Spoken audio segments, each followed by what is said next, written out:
Gentleman reserves. Reserves. Gentlewoman from New Mexico is recognized. Mr. Speaker, we have seen the Republicans kill a lot of their rules, their own rules. A record number of rules, Republican rules, have been killed on the floor of the House. So I think it's a little too early to crow about getting this done when you don't know if you're going to get your Republican colleagues to vote for your own rule. But, you know, there's something else that's in this rule, and that's Resolution 987. And my colleagues, they like complaining a lot. They have a politics of grievance, but they don't actually solve the problem. They go on and on about various issues, energy, immigration, other things, but they do not solve the problem. They don't actually pass laws. They don't take up the bills that actually would solve the problem. And that's what we're seeing today in HR Resolution 987. It's just a bill of complaint. And it's also not very accurate. They are complaining about President Biden's energy policies, but let's look at those energy policies. The United States is producing a record 13.2 million barrels of crude oil a day, more than Russia or Saudi Arabia, more than any time during the Trump administration. We're also producing record amounts of natural gas. I mean, H.R. 987 itself even notes that the U.S. became a global leader in LNG exports for the first time in 2023, which was under President Biden. Moreover, oil and gas companies are reaping the benefits. In the last 2 years, we've seen record profits, $196 billion one year and $123 billion the next. What we see a lot in this other resolution is complaining, but not a good recitation of facts on the ground. The resolution also complains that there isn't enough domestic production of reliable and affordable energy. Let's talk about affordable energy.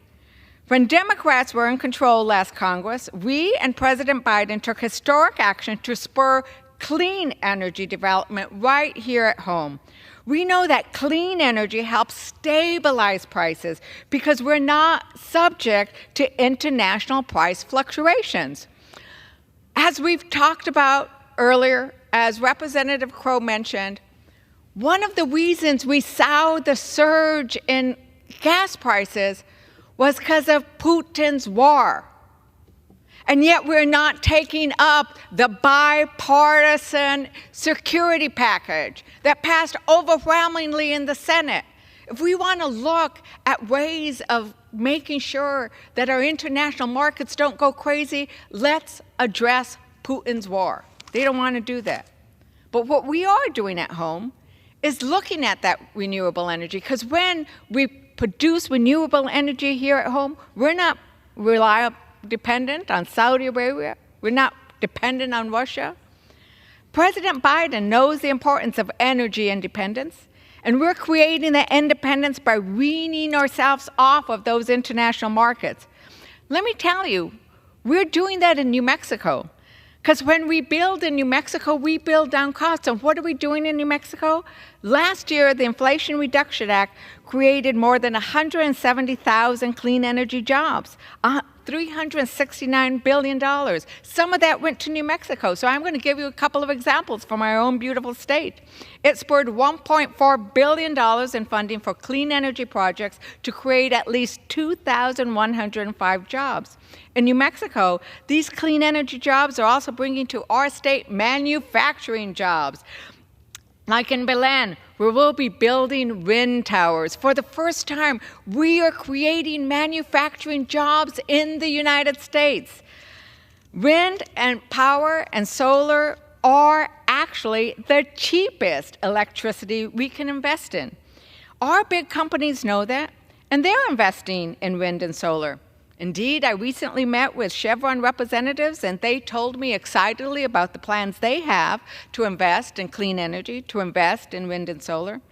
So rather than pass a resolution that doesn't do anything but complain, I invite my Republican colleagues to work with Democrats to pass bills that bring down our energy costs while we invest in America's clean energy future here at home. Help us build on progress we made last Congress so that we can grow the middle class and lower costs for American people. We can achieve both goals when you put people over politics. I reserve.